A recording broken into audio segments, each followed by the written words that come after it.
तो क्या आपके साथ कभी ऐसा हुआ है कि आपकी ज़िंदगी आपकी आंखों के सामने से निकल रही हो और आप बस साइड में खड़े होकर देख रहे हो कि सुबह 11 बजे नींद खुलना, छाती पे एक अजीब सा हैवी लोड, जैसे कोई सोया ही नहीं, बस बेहोश हुआ था। पैर जमीन पर रखने से पहले हाथ फोन पर जाना, पहले इंस्टाग्राम फिर लिंक्डइन, जहां आपके क्लासमेट्स फंडिंग उठा रहे हैं, फ्लैट्स खरीद रहे हैं, कामयाब हो रहे हैं, जिसे देखकर दिल दुखना, और फिर फोन बंद करना और फिर यूट्यूब खोल के कोई रैंडम वीडियो या पॉडकास्ट देखना, और इन सब के बाद खुद को तसल्ली देना कि मंडे से पक्का स्टार्ट करूंगा। लेकिन जब रात के 2 बजते हैं और लाइट ऑफ होती है तो वही चुभने वाला सवाल वापस आ जाता है कि मैं अपनी ज़िंदगी के साथ आखिर कर क्या रहा हूँ। और हमारे इंडियन हाउस होल्ड में इसके लिए एक आसान शब्द है, आलस। घर वाले बोलेंगे कि तू इररिस्पॉन्सिबल हो गया है, रिश्तेदार शादी में पूछेंगे कि और बेटा क्या चल रहा है, और आप वही पुराना जवाब दोगे जो आप पिछले 2 सालों से दे रहे हो। सोसाइटी बोलेगी कि सुबह 5 बजे उठो, कोल्ड शावर लो, टाइम मैनेजमेंट सीखो यार। लेकिन सच तो ये है कि आपकी प्रॉब्लम टाइम मैनेजमेंट नहीं है। जो चीज़ आपको पैरालाइज करके बैठी है वो आलस नहीं है, वो आपके दिमाग का एक बहुत गहरा छुपा हुआ हिस्सा है जो बड़े होने से डरता है। और सबसे डरावनी बात पता है क्या है? कि हमारे देश के लाखों लड़के इस फेज से अपने 20s में बाहर ही नहीं निकल पाते। वो इसे अपने 30s, 40s, 50s तक खींच ले जाते हैं कि बाहर से दाढ़ी आ चुकी है, वोटर आईडी बन चुका है, ड्राइविंग लाइसेंस बन चुका है, मगर अंदर से वही सहमी हुई चाइल्डिश पर्सनैलिटी बैठी हुई है जो रियल रिस्पॉन्सिबिलिटीज देखकर पैनिक करने लगती है। और आज हम इसी मेंटल ट्रैप के बारे में बात करेंगे, the man child psychology.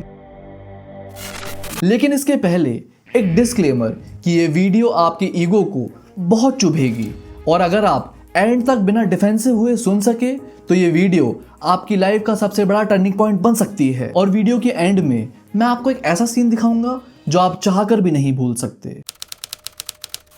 Famous psychologist Karl Jung ने इस मेंटल स्टेट को एक नाम दिया था, द इटर्नल बॉय, जिसे एवरीडे लैंग्वेज में हम इसे पीटर पैन सिंड्रोम कहते हैं। कि जब आप इस जोन में फंसे होते हो तो इसका मतलब ये नहीं है कि आप स्टूपिड हो।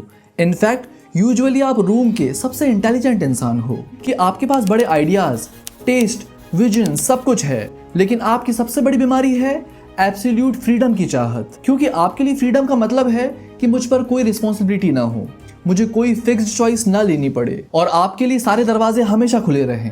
मगर ट्रेजेडी ये है कि आप किसी एक दरवाजे के अंदर भी पैर नहीं रखते। और कार्ल युंग ने इस लाइफ को एक नाम दिया है, द प्रोविजन लाइफ, टेम्परेरी जिंदगी। आप एक एवरेज कॉर्पोरेट या आईटी में जॉब कर रहे हो, मगर अपने दिमाग से कहते हो कि ये तो सिर्फ बिल पे करने के लिए है, मैं असल में एक अनडिस्कवर्ड क्रिएटर या फाउंडर हूँ। आपका कमरा कबाड़ खाना बन चुका है, मगर आप सफाई नहीं करते और खुद से कहते हो कि कौन सा ये मेरा परमानेंट घर है। आप एक रिलेशनशिप में हो पर 100% कमिट नहीं करते और खुद से कहते हो कि शी इज गुड पर she is not my ultimate soulmate. क्योंकि आपके लिए हर चीज टेम्परेरी है, आप किसी भी चीज में अपना 100% झोंकते ही नहीं।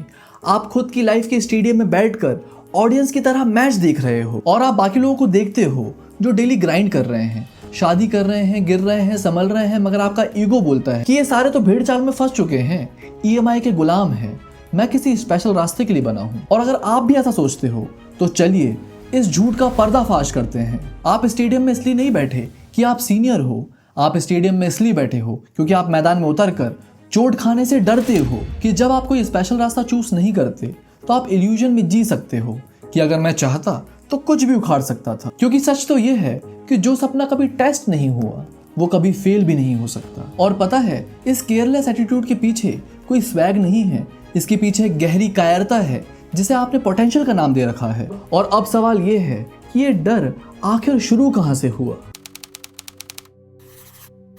सो मैरी लुइस वॉन फ्रेंस, जो कार्ल युंग के साथ ही काम करती थी, उन्होंने एक बहुत डेंजरस पैटर्न नोटिस किया कि ज्यादातर इटर्नल चाइल्ड बचपन में बहुत गिफ्टेड बच्चे थे। तो याद कीजिए अपना चाइल्डहुड, शायद आप वो बच्चे थे जो बिना पढ़े ही पास हो जाते थे, और रिश्तेदार कहा करते थे कि बच्चा बहुत शार्प है, बस मेहनत नहीं करता। और यहीं से शुरू होता है सबसे बड़ा साइकोलॉजिकल ट्रैप, क्योंकि आपने अपनी सेल्फ वर्थ को नेचुरल इंटेलिजेंस से जोड़ दिया, एफर्ट से नहीं। और असली ट्रेजेडी तब शुरू होती है जब आप स्कूल से निकलकर रियल वर्ल्ड में पैर रखते हो, क्योंकि रियल वर्ल्ड को आपके बचपन के पोटेंशियल से कोई लेना देना नहीं। रियल वर्ल्ड सिर्फ 2 चीजें मांगती है, आउटपुट और कंसिस्टेंसी। और फिर आपको पता चलता है कि आप भगवान नहीं हो, आप जीरो से स्टार्ट करते हो, आप गलतियां करते हो, लोग आपको रिजेक्ट करते हैं और ज़्यादा डिसिप्लिन लोग आपसे आगे निकल जाते हैं। अब सोचो, एक लड़का जिसका पूरा वजूद इस बात पर टिका हुआ था कि वो स्पेशल है, उसे ये रिजेक्शन मौत की तरह लगती है। और इस चोट खाए ईगो को बचाने के लिए दिमाग अपना अल्टीमेट वेपन निकालता है, प्रोक्रेस्टिनेशन। मतलब कि मैंने वो काम इसीलिए नहीं किया क्योंकि मेरा मन नहीं था। अगर मैं दिल से लग जाता तो फोड़ देता। देखो, प्रोक्रेस्टिनेशन कोई आलस नहीं है, या आपके ईगो की एक शील्ड है ताकि आपको अपनी एक्चुअल औकात का आईना ना देखना पड़े। ग्रीक माइथोलॉजी में इकरस की एक कहानी है कि उसके पिता ने उसे मोम के पंख दिए थे और कहा था कि सूरज से दूर रहना, लेकिन इकरस अपने घमंड में इतना चूर हो गया था कि गर्मी से उसकी मोम पिघल गई, पंख टूट गए और वो समुद्र में गिर गया। और ये है हमारा इटर्नल बॉय कि आप उस पोटेंशियल के नशे में अपने दिमाग में इतना ऊंचा उड़ते हो जो पोटेंशियल आपने कभी नहीं कमाई, लेकिन आपके पंख बिना मेहनत के मोम के बने हैं। रियल वर्ल्ड की थोड़ी सी हीट लगते ही आप बिखर जाते हो। अब तक हमने बीमारी समझी, अब समझते हैं कि ये बीमारी आपकी लाइफ की 3 सबसे इंपॉर्टेंट जगह में कैसे कब्जा कर रही है। पहला, द डिजिटल एनेस्थीसिया। हर बार जब अडल्ट लाइफ का फ्रिक्शन सामने आता है, जैसे फाइनेंशियल इश्यू, इंटरव्यू का डर या करियर का स्ट्रेस, आप लड़ने की बजाय तुरंत दिमाग को नम करने निकल पड़ते हो कि गेम खेलना, रात भर रील स्क्रॉल करना ये एंटरटेनमेंट नहीं है, ये एक इंजेक्शन है जिससे आपको ये एहसास ना हो कि आपकी जिंदगी रुक चुकी है। गेम में आप 50 लेवल के वॉरियर बन जाते हो, मगर गेम खत्म होते ही वही अंधेरा और वही बैंक बैलेंस जीरो। दूसरा, the mother figure in relationships, कि स्टार्टिंग में आप एक एक्साइटिंग पार्टनर होते हो, मगर बात जब सीरियस होने लगती है, जैसे फ्यूचर प्लानिंग, जॉइंट फाइनेंस या फिर इमोशनल रिस्पॉन्सिबिलिटी, आपका दम घुटने लगता है। और deep down Indian man child एक इक्वल पार्टनर नहीं ढूंढता, वो अपनी मम्मी का रिप्लेसमेंट ढूंढता है। एक ऐसी लड़की जो उसका ख्याल रख सके, उसकी गलतियों को कवर करे, ताकि वो चुपचाप बैठकर विक्टिम कार्ड खेल सके।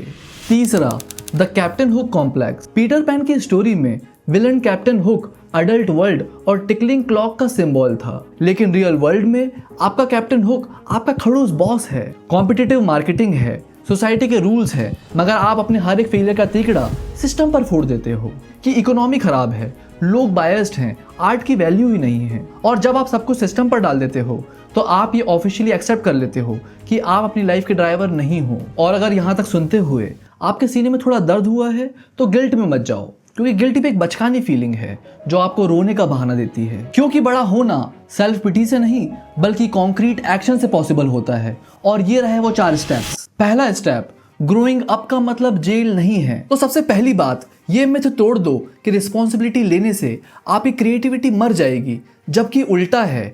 डिसिप्लिन आपके सपनों का सबसे बड़ा बॉडीगार्ड है, क्योंकि रिस्पॉन्सिबिलिटी आपके इनर चाइल्ड को मारती नहीं है बल्कि उसको एक सॉलिड घर देती है ताकि वो सेफ्टी एक्सप्लोर कर सके। Step 2, embrace radical ordinariness. देखो, man child basic daily task को छोटा समझता है क्योंकि उसका ईगो बहुत बड़ा है। तो तुम्हें करना यह है कि अपना कमरा खुद साफ करो बिना ईयरफोन लगाए, अपने बिल्स खुद टाइम पर भरो, काम चाहे बेसिक हो मगर उस बोरिंग काम को भी एब्सोल्यूट परफेक्शन के साथ डिलीवर करो। तीसरा स्टेप, पब्लिक रिजेक्शन की हैबिट डालो, और इसका एक ही इलाज है, जानकर फेल होने का रिस्क लो कि उन 10 कंपनीज में अपना रिज्यूमे भेजो जहां पे आपको इंटरव्यू देने में डर लग रहा है। अपना काम पब्लिक प्लेटफॉर्म में डालो जहां लोग आपको ओपनली क्रिटिसाइज कर सके। किसी नई स्किल या जिम जाओ जहां डे 1 पर आप रूम के सबसे खराब इंसान हो, क्योंकि मर्द का कैरेक्टर तब बनता है जब वो असली जमीन पर गिरता है, धूल झटकता है और दोबारा खड़ा हो जाता है। और step 4, build a ruthless accountability system. देखो, मैन चाइल्ड अपने आप से झूठ बोलने में गोल्ड मेडलिस्ट होते हैं, तो स्टार्टिंग में अपनी विल पावर पर भरोसा मत करो, एक्सटर्नल प्रेशर क्रिएट करो। एक मेंटोर या दोस्त पकड़ो जो फालतू बहानों को आपके फेस पर रिजेक्ट कर सके। और अब वो सीन जो मैंने आपको स्टार्टिंग में प्रॉमिस किया था कि एक दिन आप 45 के हो जाओगे या 50 के, आप अपने पापा के साथ बैठोगे, उनके हाथ अब पहले जैसे मजबूत नहीं रहे, या अपनी माँ के बालों में वो सफ़ेदी देखोगे जो पिछले कुछ सालों में आई है जब आप अपनी प्रोविजन लाइफ में बिजी थे, और एक पल के लिए आप उनकी आंखों में वही थकान देख पाओगे जो आज आप अपनी आंखें आईने में देखते हो। और कार्ल युंग ने कहा था, the greatest burden of a child must bear its unlived life of its parents. और मतलब कि अगर आज आप इस प्रोविजन लाइफ से बाहर नहीं निकले तो यही बर्डन आप अपने बच्चों को दोगे। आप सिर्फ अपना वक्त बर्बाद नहीं कर रहे, आप आगे चलकर अपने अनफुलफिल्ड सपनों का जहर अपने रिलेशनशिप, अपने पार्टनर या अपने आने वाले बच्चों पर निकालोगे। तो मेरी ये बात याद रखो कि आपके कमरे का दरवाजा तोड़कर कोई सुपरमैन आपको बचाने नहीं आएगा।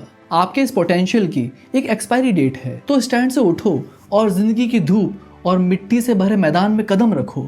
चोट बेशक लगेगी, मगर आप कम से कम रियल मैच तो खेलोगे। तो अगर इस वीडियो ने आपकी आंख जरा भी खोली है तो इस वीडियो को उस दोस्त के साथ जरूर शेयर करना जो अपनी पोटेंशियल को वेस्ट कर रहा है, और कमेंट में बताओ कि आपको नेक्स्ट वीडियो किस टॉपिक पर चाहिए। So I am Ujjwal Singh, keep learning, keep growing, see you in the next one.